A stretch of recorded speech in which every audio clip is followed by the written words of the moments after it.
लगता है कहीं ना कहीं उनको खुशी है कि किसी ने तो पढ़ा कांग्रेस का manifesto, because I really doubt Renu ji that Rahul Gandhi और Priyanka Vadra might have really read the Congress manifesto and I am very serious about it. नहीं, कुछ पत्रकार जो हैं प्रेम जी, निश्चित तौर पर कुछ पत्रकार जो हैं कांग्रेस के प्रवक्ताओं की तुलना में कुछ पत्रकार कांग्रेस को डिफेंड करने के लिए अधिकृत संकल्प है। रेणु जी का इसके लिए अभिनंदन है, लेकिन आप उसकी टेंशन मत लीजिए ना, इशू पे जाते हैं कि क्या कांग्रेस के संकल्प, क्या कांग्रेस के घोषणा पत्र में बहुसंख्यकवाद का विरोध करना है कि नहीं है, और मुस्लिम लीग के 1936 के घोषणा पत्र में बहुसंख्यकवाद का विरोध की बात थी कि नहीं थी? कृपा करके रेणु जी बताइए कि कांग्रेस के घोषणा पत्र में जो 2024 का घोषणा पत्र है उसमें क्या जो है, जो विविध जो धर्म हैं उनके पर्सनल लॉज को जो है हम संरक्षित करेंगे, ये है कि नहीं है? और 1936 के जो है मुस्लिम लीग के घोषणा पत्र में शरीयत को हम बरकरार रखने के लिए कानून बनाएंगे, ये था कि नहीं था? तो हम मुस्लिम लीग, आप बहुसंख्यकवाद अल्पसंख्यकवाद की लड़ाई, यही बात मुस्लिम लीग भी कर रही थी, यही बात जो है कांग्रेस भी कर रही है। तो कांग्रेस और मुस्लिम लीग का घोषणा पत्र अगर शब्द मिल रहा हो तो फिर गलत क्यों ना उठाएं? आपको कांग्रेस के अल्पसंख्यक तुष्टीकरण में सांप्रदायिकता बिल्कुल नहीं नजर आती। जस्टिस रंगनाथ मिश्रा की आयोग से रिपोर्ट बनवा ली जाए कि इस देश के SC/ST का अधिकार छीनकर 15% आरक्षण मुसलमानों को दे दिया जाए, जबकि इस देश की संविधान सभा ने बाकायदा धर्म के आधार पर आरक्षण नहीं होना चाहिए, इस पर स्पष्टता से कहा है। उसके बाद भी वो धर्म के आधार पर, मजहब के आधार पर वोट बैंक संरक्षित करने के लिए अगर वो आरक्षण लाते हैं तो आपको सेकुलरवाद दिखाई देता है। वो अल्पसंख्यकों को ही स्कॉलरशिप देने की बात करते हैं तो इसमें आपको जो है सीधे सीधे सेकुलरवाद दिखाई देता है। और बहुसंख्यकवाद का विरोध करने की बात करते हैं, ये सेकुलरवाद दिखाई देता है। आप विकृत सांप्रदायिकता की स्तुति उतारने की पिद्दी पत्रकारों के गिरोह की एक जो अभ्यास है, उस अभ्यास की आप प्रेम शुक्ला जी, यही बात मैं तब करता हूं जब आम आदमी पार्टी नहीं प्रेम शुक्ला जी आई एम ऑब्जेक्टिंग बाय प्रेम शुक्ला जी, मैं किस लिए ऑब्जेक्ट कर रहा हूं? क्योंकि जब अभी अगर अनंत विजय जी कुछ बोलते हैं तो अगर आम आदमी पार्टी या समाजवादी पार्टी इस तरह से बोलती है तो मैं उसका भी मैं उतना ही ऑब्जेक्ट कर रहा हूं जितना सुनी प्रेम जी प्लीज, उसका भी मैं उतना ही ऑब्जेक्शन करता हूं। Can I have everyone on air Garima please? Prem Shukla ji, ठीक है, कोई बात नहीं। आप पांडे जी या फिर आप रेणु जी, आप पांडे जी या रेणु जी के व्यू पॉइंट से आप वाकिफ नहीं है, इट्स ओके, वो आपका व्यू पॉइंट है, जनता डिसाइड कर रही है। मैं पिद्दी पत्रकार इनको कह ही नहीं रहा हूं, लेकिन मैं समझ गया पत्रकारों का गिरोह इस देश में है कि नहीं है? आई एम सेइंग पिद्दी पत्रकारों का गिरोह इस देश में है कि नहीं है? होने दीजिए ना, जनता कैन सी थ्रू। कह रहा हूं पिद्दी पत्रकार सर, द जनता, प्रेम शुक्ला जी, देश की जनता सी थ्रू। आनंद जी कुछ कह रहे हैं? ओके प्रेम शुक्ला जी, रिलैक्स, अधिकार है, रिलैक्स, बिल्कुल सबका अपना, जनता अपने आप डिसाइड करती है, रिलैक्स।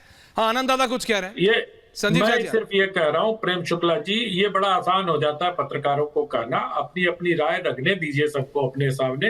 रेणु मित्तल जी की राय है, आप ना इत्तेफाकी रखते हैं तो आप उसका विरोध कर सकते हैं, लेकिन इस तरह से गिरोह आदि की बात करना उचित नहीं है। मुझे लगता है कि आप स्वयं पत्रकार रहे हैं। नहीं, आई अंडरस्टैंड, आगे बढ़ते हैं, टॉपिक। लेकिन नाहिद लहरी खान जी, ओके, वो सिर्फ एक व्यू पॉइंट था प्रेम जी, वो आपका व्यू पॉइंट। रेणु जी को पिद्दी पत्रकार नहीं कहते। ओके, पॉइंट टेकन, क्लैरिटी हो गई, चलो अच्छा है। नाहिद जी, क्यों आप किसी का सोना, किसी की अर्जित की हुई कुछ धन को क्यों सब आप सब छीनना चाह रहे हो और आप भी सपोर्ट कर रही है? नाहिद लहरी खान जी, आम आदमी पार्टी तो रास्ता ढूंढ रही है किसी तरह कहीं सपोर्ट कर दूं। ऐश्वर्या मैम जी, ऐश्वर्या जी, मैं उस पार्टी की प्रवक्ता हूं जिसको अभी हाल में हुए 2022 के चुनाव में माननीय अखिलेश यादव जी के नाम पर 3 करोड़ लगभग 3 करोड़ वोट मिले। सीट कितने आई थी? उस पार्टी की प्रवक्ता हूं। देश की सबसे बड़ी, उत्तर प्रदेश की सबसे बड़ी पार्टी है और इंडिया गठबंधन की पार्टी है, इंडिया गठबंधन का अलायंस है और इंडिया गठबंधन की सरकार आने वाली है। आप इंडिया गठबंधन जो आने वाली सरकार है, इंडिया गठबंधन की सरकार, उसके प्रवक्ता को आप आधे घंटा नहीं बोलने दिए।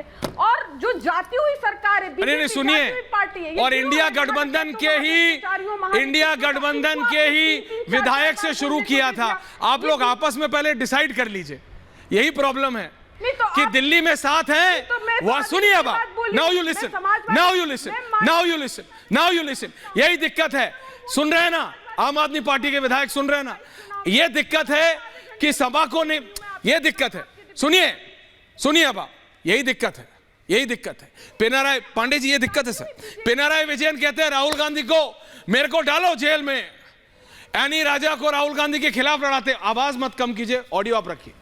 मैं ये कह रहा हूं नाहिद लहरी खान जी, समझिए this is not an alliance. आपको चिढ़ है कि आम आदमी पार्टी से क्यों शुरू किया, वो आपकी चिढ़ गलत नहीं है।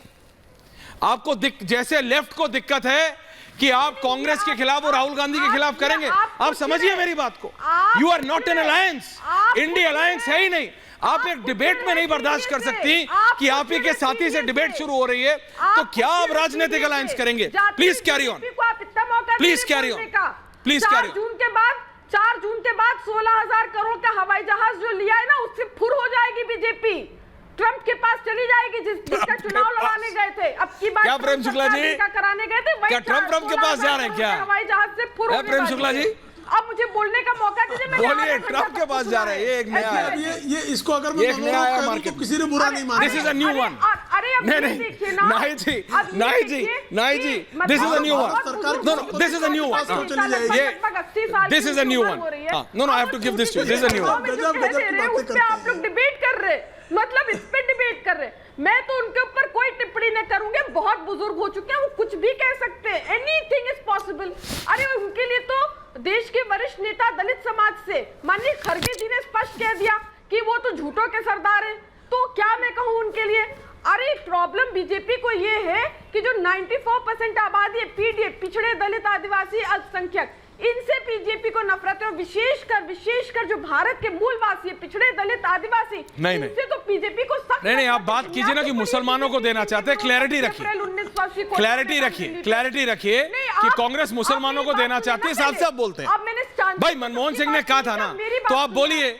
अरे भाई आप तो सपा है, आप तो एमवाई कॉम्बिनेशन है, आप तो खुल के बोलिए, आपका तो वोट बैंक है भाई, आप तो खुल के बोलिए। लाही जी, आप कहां ओबीसी की बात कर रहे हैं? हाँ, आप तो खुल के बोलिए कि हाँ लेके मुसलमानों को देना है, जो कहा था मनमोहन सिंह ने वो ठीक कहा था, बोल दीजिए। अब आप बोलने नहीं देंगे ना, अब आप बोलने नहीं देंगे। अरे हक है पिछड़े दलित आदिवासियों का, यही केवल और केवल भारत के मूलवासी हैं। आप मुसलमान भूल गए, आप मुसलमान भूल गए। 1 वर्सेस 1, प्रेम शुक्ला, नाहिद लहरी खान। आप मुसलमान भूल गए, आपका वोट बैंक छूट गया। नाहिद जी, प्रेम जी 30 सेकंड दीजिए।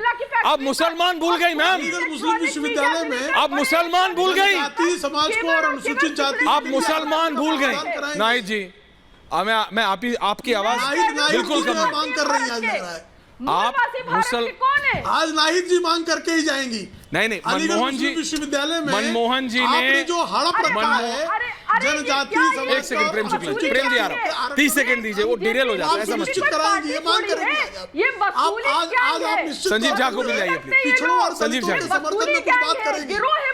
जो पॉइंट पे रहिए, पॉइंट पे पाकिस्तान। नाहिद जी आप पॉइंट पे नहीं आ रहे हैं, आई एम सॉरी। अच्छा उत्पीड़न करा, प्रेम जी, संजीव झा जी, संजीव ओनली 3 विनीत गोयनका।